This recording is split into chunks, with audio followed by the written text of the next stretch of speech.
It's so hard to put in words the sheer joy in digging your teeth into this majestic piece of meat. Cooked to perfection with an amazing gentle smoke, tender and juicy beyond belief.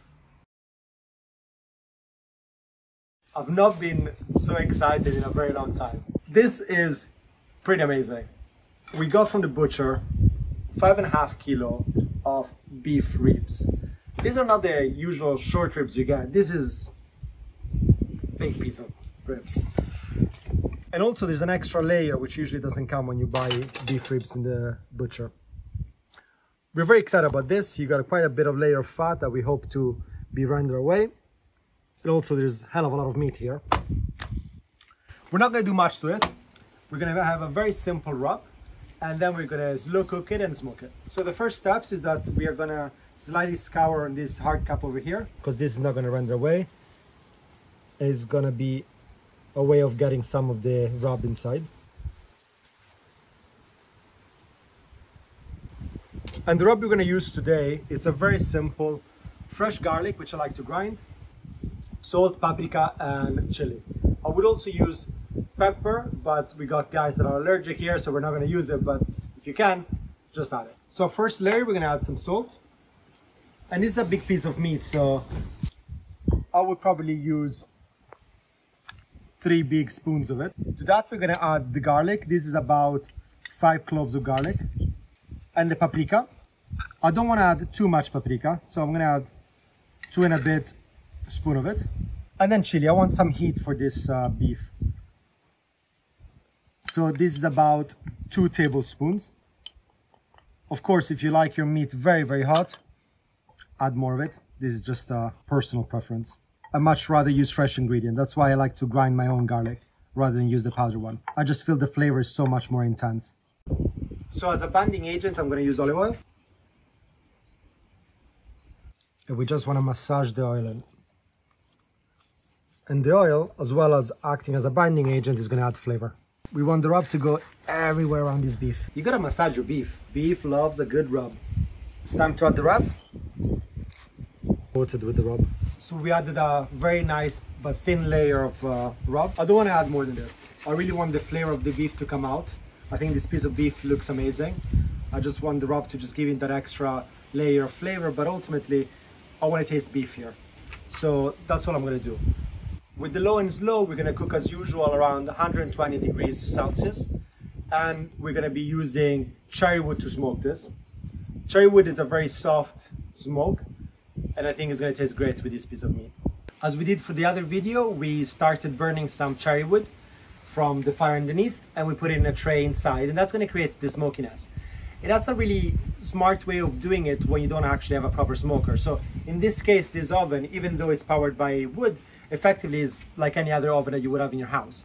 So by adding a little tray with 2 twigs that are smoking, you effectively recreate that smoker setup that you would have professionally just in your own house. So that's what we did here. So let me show you.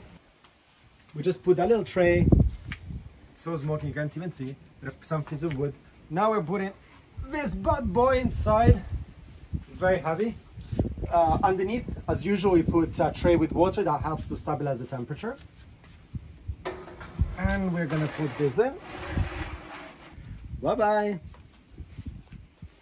And we're gonna keep an eye out on the temperature. We wanna keep it at 120 degrees Celsius, more or less, for as long as necessary. Every hour we're gonna come check it out, and we see how it is. We decide whether to baste it or not, depending on how it looks.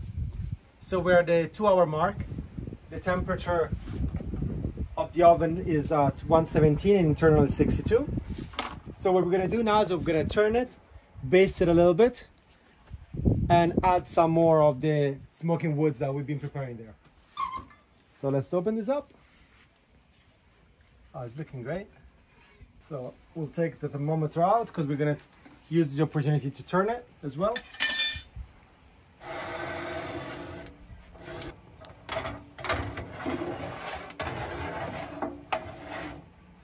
So here we got a bit of beef stock, and we're just gonna pour it on the top. I don't envisage adding more basting in this one. I mean, the meat is looking quite juicy as it is. I can see that the fat is rendering down quite nicely. In goes the smoker again. And we'll check it out in 1 hour. We are at 2.5 hours and we reached the magic number of 71 degrees. After 70 degrees, the meats don't absorb the smoke anymore, so there's no point of keeping it there. So we're gonna wrap it up so we can capture all the moisture, and we make sure that now the meat pulls away once we finish cooking. So this is our friend. You can see that the bone is already beginning to show. We have quite a bit of juice from it. So let's take it out. So we're gonna take our little friend. Oh, it smells amazing. It smells absolutely gorgeous. Put it here.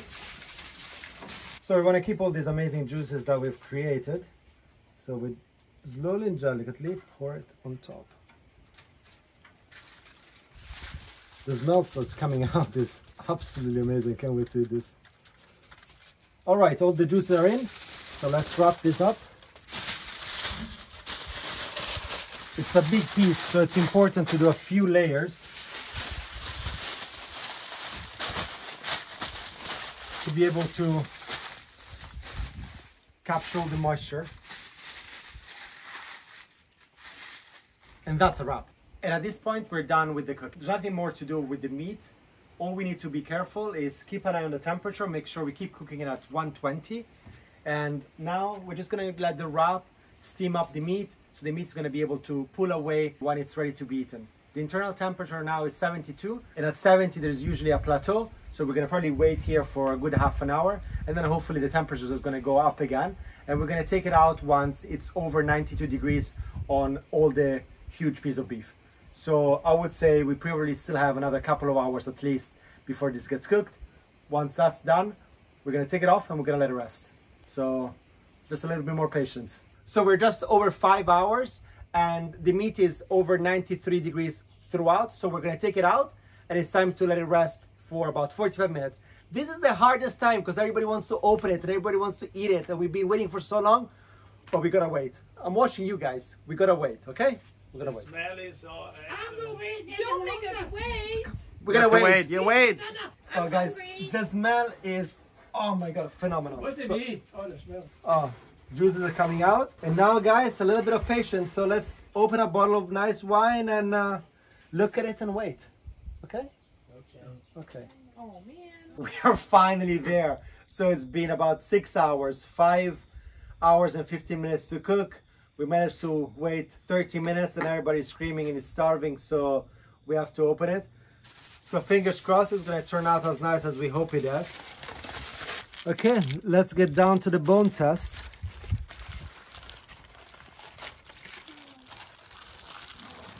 I think thank you guys, thank you. I think we did it.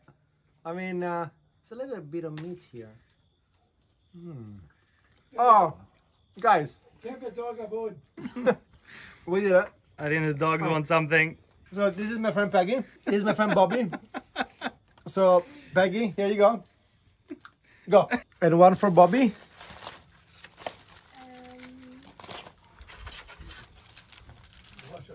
Let's cut this through. See how it looks from the inside. So let's cut this in the middle. Let's have a look if it's as juicy as it looks. Amazing. Look as you press it. Look all the juice.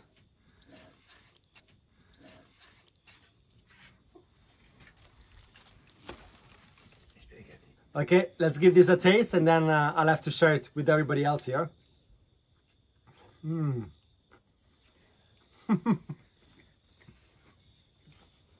feeling so happy right now. I think all my family here is going to enjoy all this. They're looking at me badly because I'm taking too long to record this. But it's just so good. Okay, cut. Nice. Okay, thank you. Let's get moving. Yeah, let's eat.